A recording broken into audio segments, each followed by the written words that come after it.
자, 이 변화산 사건을 오늘 세 번째 함께 보고 있습니다. 예수님의 세 명의 제자들과 함께 예수님께서 산에 올라가셔서 예수님 인간을 초월한 하나님의 모습을 보여주셨죠. 그런 가운데 등장했던 양쪽에 두 인물이 있었는데 이게 이제 모세하고 엘리야였습니다. 자, 이 내용들 우리가 마지막으로 정리하면서 오늘 하나님께서 우리에게 주시는 말씀이 무엇인지 세 가지로 함께 살펴보도록 하겠습니다. 자, 1번 같이 한번 읽어볼게요. 다 같이 시작. 예배의 자리가 변화산의 현장이 되게 하라. 자, 이거 굉장히 중요합니다. 제자들이 변화산에 올라가서 예수님의 창조주 하나님 되신 모습을 처음으로 경험하게 되는데, 자, 이게 왜 중요하느냐? 자, 지금까지 제자들이 거의 3년에 가까운 시간들을 예수님과 함께 자고 머물고 생활을 해왔어요. 그 3년여 정도의 시간 동안 이 제자들은 예수님이 기적과 이적을 일으키시는 모습도 많이 봤고요. 그리고 어마어마한 말씀과 설교로 그들을 가르치시는 것을 많이 듣고 배웠습니다. 근데 지금까지 이 변화산 사건이 있기 전까지 이 제자들이 경험한 예수님은 어찌 보면 단순히 선생님의 모습으로서의 예수님을 경험했고 어떻게 보면 능력 있는 선지자로서의 예수님을 경험해 왔다라는 거죠. 하지만 이 변화산 사건을 통하여 이 제자들이 누굴 만났느냐? 창조주 하나님으로서 또 심판주로서의 하나님을 만났다라는 거예요. 자, 여기서 우리가 생각해 봐야 될 게 무엇이냐? 우리가 이렇게 모여서 예배를 드리고 있는데 우리가 예배를 드리고 있는 이 시간과 이 현장이 단순히 교사로서 단순히 선지자로서의 예수님을 만나는 시간이 아니라 여러분 창조주 하나님으로서의 예수님을 만나는 시간이 되어야 한다라는 거예요. 여러분 이 시간 하나님을 만나시게 되길 주님의 이름으로 축원합니다. 특별히 한국교회 한국 성도들이 착각하고 있는 것들 가운데 하나가 뭐냐면 예배를 마치 설교를 듣는 시간으로 착각하는 경우가 있다는 거예요. 여러분 예배 안에 하나님의 말씀 설교를 듣는 시간이 있기는 하지만 설교를 듣는 것 자체가 예배의 전부는 아니다는 거예요. 여러분 예배 안에서 가장 중요한 것은 말씀을 듣는 것과 동시에 누굴 만나야 돼요? 여러분 우리가 하나님을 만나야 된다는 거예요. 그래서 종종 큰 교회들을 보면 이게 로비가 이게 되게 넓잖아요.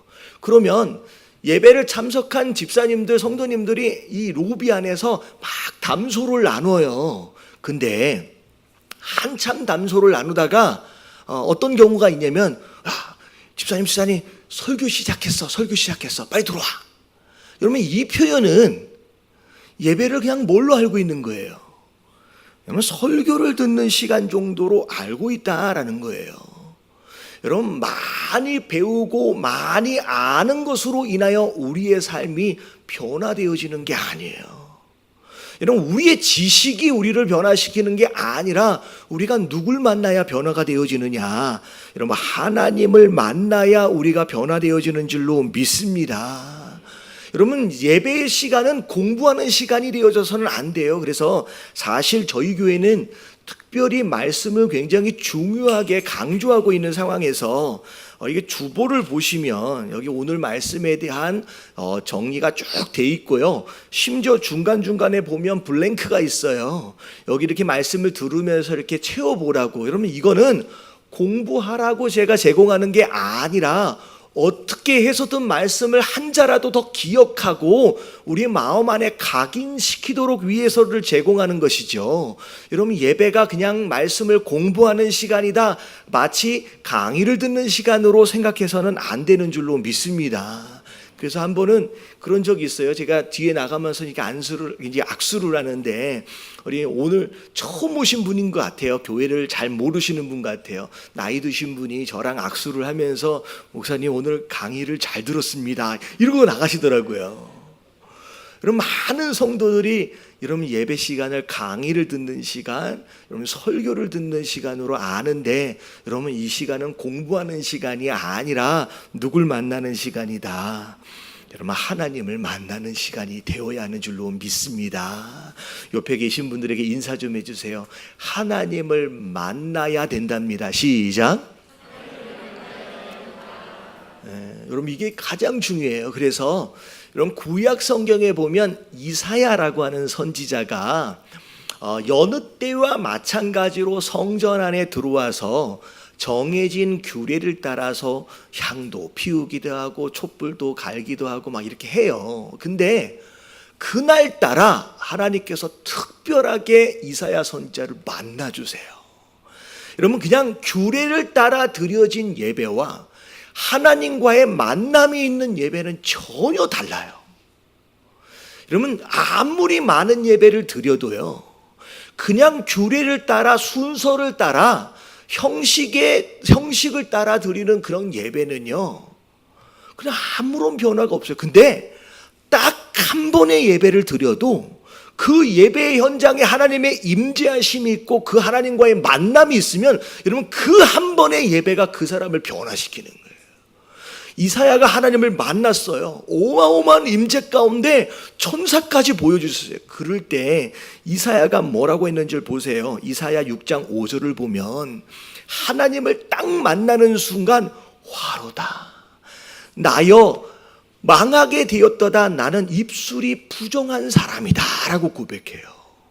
얼마나 많은 예배를 드려왔겠습니까? 근데 여러분 하나님을 딱 만나는 순간에서의 예배는 달라요. 뭐가 다르냐? 그 거룩하신 하나님을 만나는 순간 그동안 내가 알지 못했던, 어떻게 보면 무의식 중에 덮어져 있던 내 더러운 부분들이 드러나기 시작하는 거예요. 보여주기 시작해요.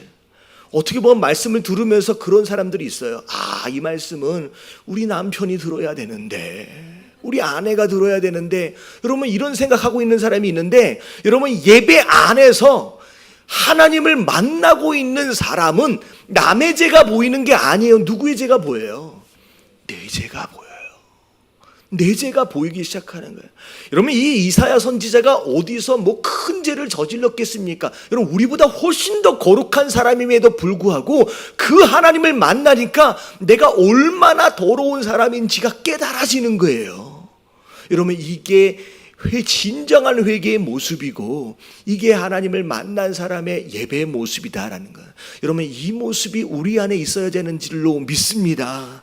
그러면서 하나님이 말씀하시는 거예요. 자, 이사야서 6장 8절을 보니까 한번 읽어볼게요. 시작. 내가 또 주의 목소리를 들으니 주께서 이르시되 내가 누구를 보내며 누가 우리를 위하여 갈고 하시니 그때 내가 이르되 내가 여기 있나이다.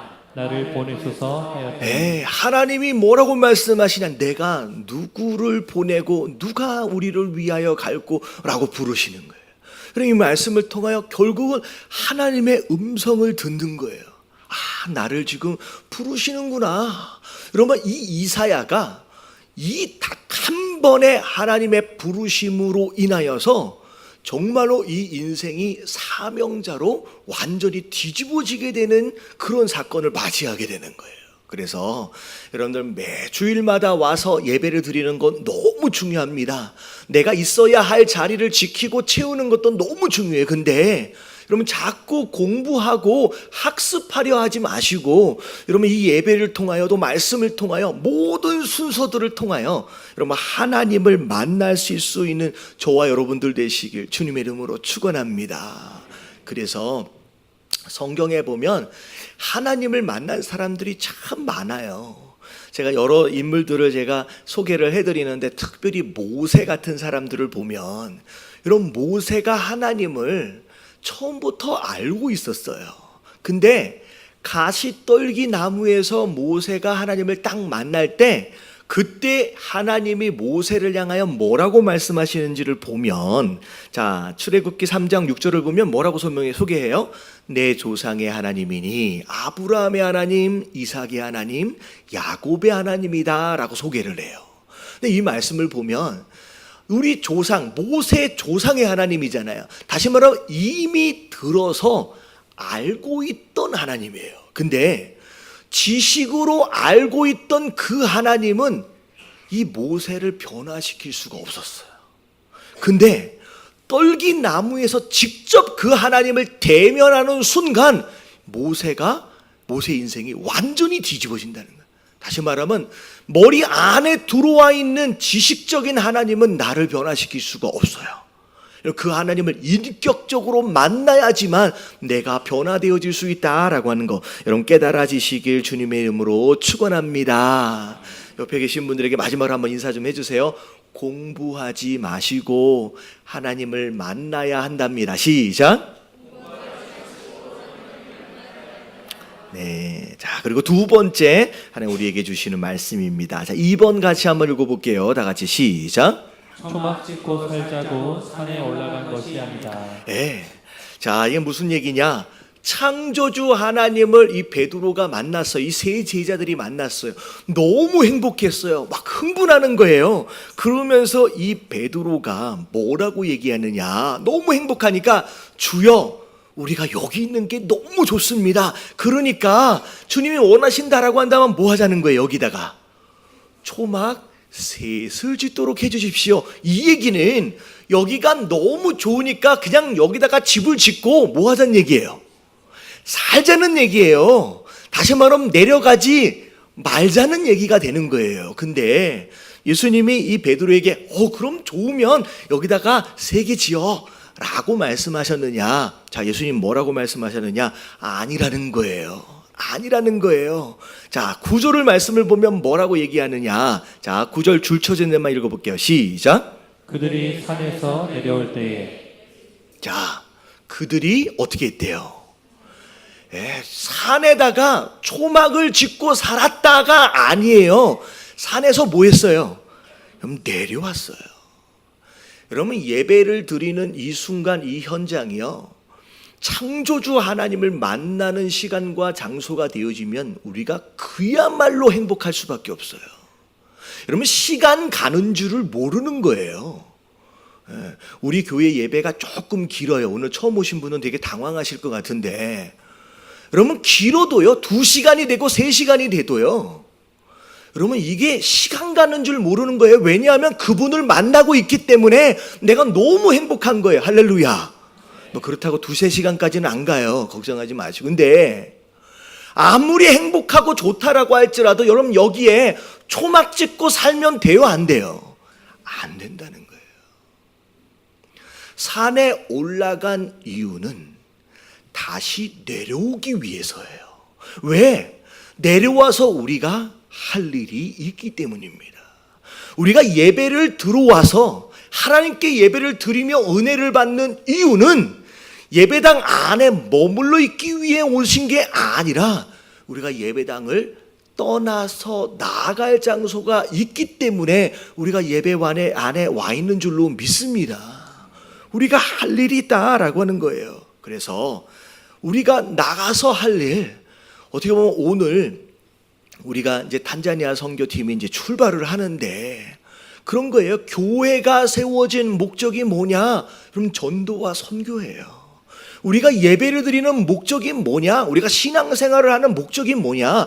우리가 세상에서, 우리 삶의 현장에서 우리가 전해야 할 복음이 있기 때문에 우리가 예배를 드리고 있는 줄로 믿습니다. 그래서 여러분, 성경 안에 보면 아까 아침에 모세가 가시떨기 안에서 하나님 만났다 그랬잖아요. 하나님을 만난 모세가 그 가시떨기 나무 옆에다가 초막 짓고 살았어요? 아니에요. 부르심을 받아서 애굽에 내려가서 일하러 가는 거예요. 여러분, 이사야가 성전에서 하나님을 만나고 너무 행복해서 나는 여기서 그냥 살랍니다. 성전에서 먹고 자고 그냥 계속 했느냐? 그게 아니라는 거예요. 나를 어디로 보내시길 원하십니까? 그곳을 향하여서 나아갔다라고 하는 거. 그래서 예배가 굉장히 행복하고 중요한 시간이지만 여러분, 이 자리에 24시간 머물러 있으라는 얘기가 아니라 우리가 나아갈 삶의 현장이 있고 복음을 전해야 할 전도의 현장, 선교의 현장이 있다라고 하는 거 여러분 기억하시게 되길 주님의 이름으로 축원합니다. 그래서 여러분 뭐 기도원 같은데 기도하러 올라가시면 오래 계시지 마세요. 가서 은혜를 받고 빨리 내려와서 할 일을 하시게 되길 주님의 이름으로 축원합니다. 그리고 교회에 와서도 예배 끝나고 기도하시되 너무 오래 머무르지 마세요. 빨리 나가서 할 일을 하시게 되길 주님의 이름으로 축원합니다. 그래서 교회는 초막 짓는 곳이 아니다라는 거예요.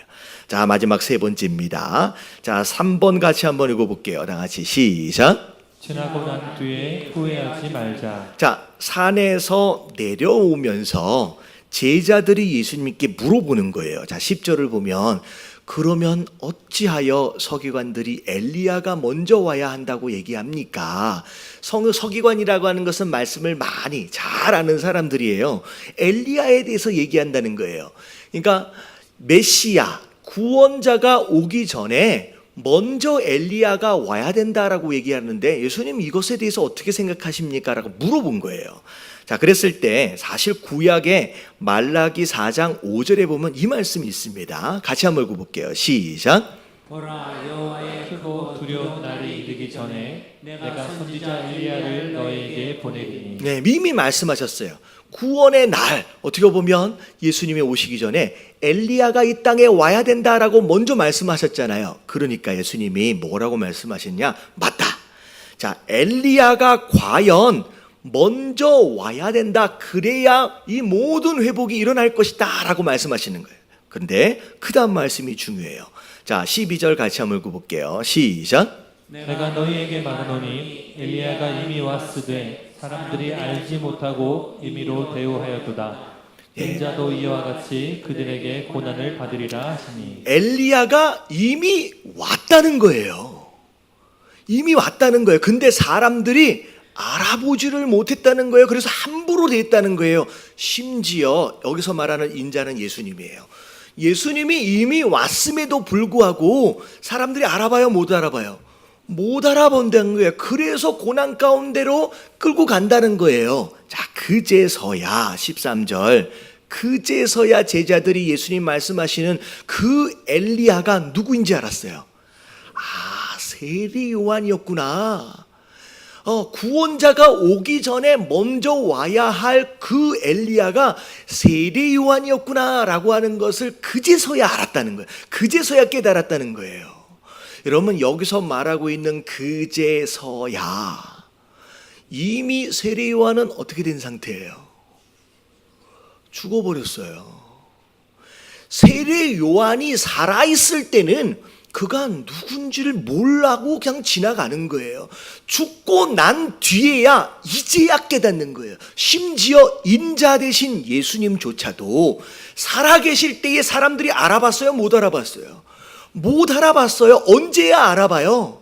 죽으시고 부활하시고 승천하신 한참 뒤에야 아, 우리가 죽인 예수님이 구원자였구나라고 하는 걸 그때야 아는 거예요. 여러분, 이 말씀을 통하여 우리가 알아야 될 게 뭐냐면 꼭 우리의 인생은 지나고 난 뒤에 깨달아. 그러고 나서 아, 그때 내가 왜 못 알아봤을까? 왜 내가 그때 순종하지 않았을까? 내가 왜 그렇게 처신했을까? 라고 아쉬워하고 후회하는 인생을 산다라는 거예요. 우리가 그런 인생을 살아요. 제가 이제 미국에서 이제 공부할 때 그런 생각을 했어요. 제가 99년도에 미국을 나갔다가 오면서 평소에 저희 부모님이 미국을 갈 거니까 뭘 공부하라고 하셨을까요? 영어를 공부하라고 하셨어요. 그럴 때마다 제가 항상 얘기했던 게 알았어요. 누가 알아서 한다고요? 내가 알아서 할게요. 내가 알아서 할게요. 근데 알아서 했을까요? 제가 딱 가서 보니까 입 한 번을 못 벌리겠는 거예요. 그래서 그야말로 생존을 위해서 제가 영어 공부를 할 수밖에 없었어요. 그러면서 생각한 게 뭐냐면 그때 뭐 할 걸, 부모님이 공부하라 그럴 때 그때 말씀을 듣고 조금이라도 더 할 걸 하고 후회했다는 거예요. 여러분 이게 저만의 이야기가 아닐 거예요. 수도 없이 신앙생활을 해오면서 지나간 날들을 한번 생각해 보세요. 그때 내가 이랬어야 되는데 그때는 모르고 그냥 지나쳐 왔던 황금 같은 기회들이 얼마나 많았었냐라는 거예요. 우리가 보면 그런 얘기가 있어요. 기회라는 건 올 때는 얼굴이 어떻게 생겼냐면 사자 얼굴 같아서 이렇게 갈기들이 이렇게 있잖아요. 그래서 대충 올 때는 대충 잡아도 그냥 잡히는 게 기회래요. 근데 뒤통수는 어떻게 생겼냐면 대머리래요. 그 지나고 난 뒤에는 어떻게 해요? 아무리 잡으려고 해도 잡히지가 않는다는 거예요. 그럼 버스 지나간 다음에 저기요라고 손드는 인생을 여러분 오늘로 정리하시길 주님의 이름으로 축원합니다. 여러분 성경의 스토리를 보면요, 수많은 사람들이 하나님 앞에 쓰임 받아요. 근데 이 사람들을 잘 들여다보면 뭐 믿음이 어마어마하게 좋다, 어떻게 보면 뭐 실력과 능력이 대단하다, 아니면 아주 거룩하다, 그렇게 이야기할 수 있는 사람은 별로 없습니다. 아니 하나도 없어요. 전부 다 죄인이었고요, 전부 다 연약함이 있었고요, 솔직히 믿음이 없어서 하나님이 정말로 참아주시고 기다려주신 사람이 얼마나 많은지. 능력과 실력은 이미 있었던 게 아니에요. 하고 있는 상황 가운데 누가 주셨어요? 하나님이 주셨어요. 정말로 우리하고 비교해 볼 때 별 볼 일, 별게 뭐라 그럴까요? 그렇게 크게 다를 바가 없는 사람들이에요. 그럼에도 불구하고 이 사람들이 어떻게 하나님께 쓰임 받았을까? 이러면 딱 하나예요. 하나님이 주신 기회를 기회로 알고 그 기회를 잡아서 쓰임을 받은 거예요. 여러분 깨달아지시길 주님의 이름으로 축원합니다. 여러분 옛날에 우리 구약 성경에 보면 모세가 아니라 노아라고 하는 사람 있잖아요. 내가 이 세상을 하나님이 물로 심판할 테니까 네가 방주를 좀 지어라라고 명령하셨어요. 여러분 이게 기회거든요. 근데 노아가 아이고 하나님 나는 그런 거 해본 적이 없어요. 그리고 그거 말고도 할 일이 얼마나 많은데 좀 바쁘니까 다른 사람 찾아보십시오 라고 했다면 여러분 노아라고 하는 사람은 성경에 기록되지가 않는 거예요. 이것 때문에 저것 때문에 핑계대다가 바빠서 정신 없으니까 더 중요한 일이니까 이런 핑계 저런 핑계로 미루다 보면요 그 기회는 지나가는 거예요. 하나님께서 아브라함을 찾아가셨어요. 내가 너를 축복할 테니까 네가 나와 함께 같이 가지 않겠느냐, 나를 따라오지 않겠느냐. 만약에 아브라함이 아이고 하나님 제가 나이가 몇인데 다 늙어가지고 무슨 지금 어딜 떠납니까? 저는요 무릎이 아파서 허리 아파서요 조금도 못 걸어요. 만약에 그랬으면 여러분 모세는 성경에 기록되지가 않는 거예요. 여러분 성경에 많은 사람들 생각해 보세요. 이런 핑계 저런 핑계 수백 가지 핑계 될 수 있거든요. 그럼에도 불구하고 하나님 부르셨을 때 이게 하나님이 나를 부르신 이게 기회구나 라고 해서 그것에 순종하며 그것에 반응했을 때 그때 그 사람이 하나님 앞에 쓰임받는 사람이 되었다라고 하는 거 여러분 깨달아지시길 주님의 이름으로 축원합니다. 다 지나간 다음에 여러분 제일 안타까운 사람이 그런 거예요. 눈 감기 전에 깨닫는 사람. 그때 그랬어서는 안 되는데 내가 왜 그랬을까? 평생 제대로 잠 못 자고 평생 제대로 쉬지도 못하고 열심히 달려와 놓고 정작 중요한 걸 하지 못하고 정말 중요한 것을 제대로 이루어 놓지 못하고 떠나는 인생. 그래서 자녀들에게 너는 나처럼 살지 말아라는 그런 유언이나 남기는 여러분 그런 인생 되지 마시길 주님의 이름으로 축원합니다. 여러분 오늘 말씀을 통하여 다시 한번 기회를 드리는 거예요. 여러분 내 인생에 가장 중요한 게 뭔지를 생각해 보자고요.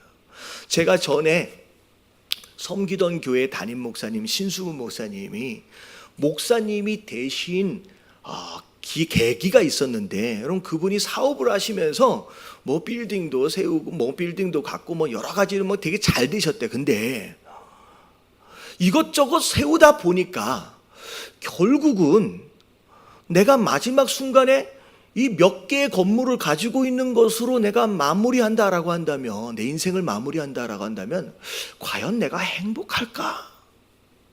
내가 눈을 감으면서 내 자녀들에게 너도 이렇게 살아라 라고 얘기해 줄 수 있는 그런 인생일까? 그런 고민을 하시게 된 거예요. 근데 신수훈 목사님이 깨달은 게 뭐냐면, 여러분 온 천하, 이 만천하보다 귀한 게 뭐라 그랬어요?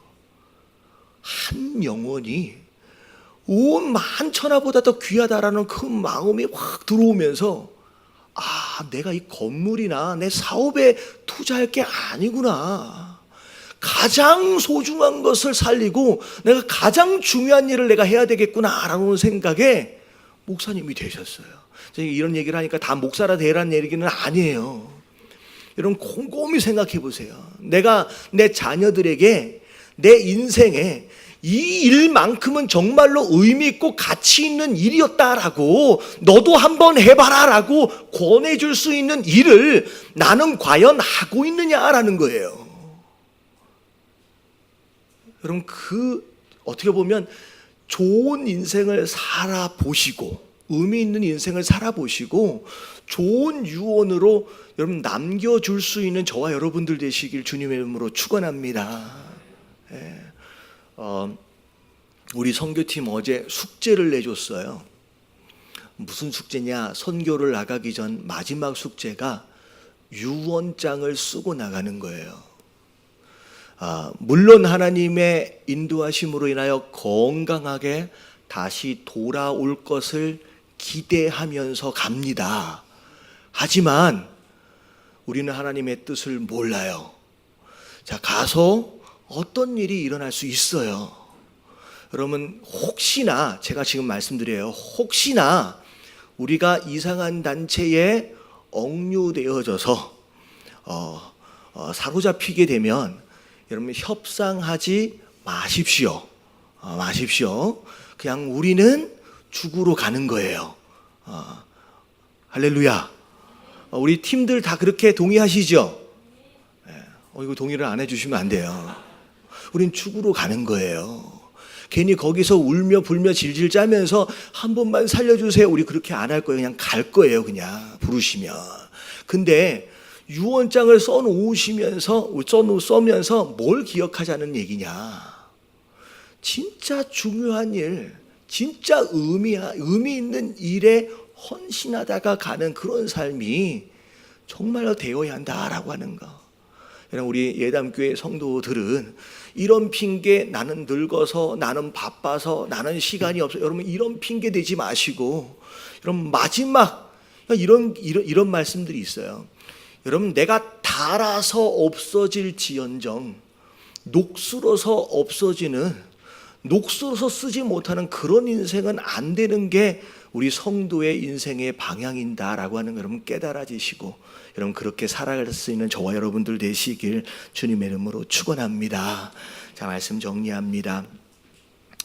여러분 이 예배의 자리가 여러분 공부하는 자리 되지 마십시오. 여러분 이 자리가 하나님을 만나는 자리가 되어주셔야 되고요. 그리고 아무리 행복해도 여기엔 초막을 짓는 곳이 아니에요. 빨리 말씀을 받고 은혜를 받고 기도함으로 우리가 나아가야 할 삶의 현장이 있어요. 여러분 보내는 선교사로서, 또 보내지는 선교사로서 여러분 나중에 구경만 하지 마시고 여러분들 참여해 보십시오. 그리고 여러분 기회는 자주 오는 게 아니에요. 다음에도 있겠지, 그렇지 않아요. 여러분 오늘이 마지막일 수 있어요. 지나고 난 뒤에 후회하지 마시고 여러분 오늘 하나님 부르실 때 여러분 응답하시고 순종할 수 있는 저와 여러분들 되시길 주님의 이름으로 축원합니다.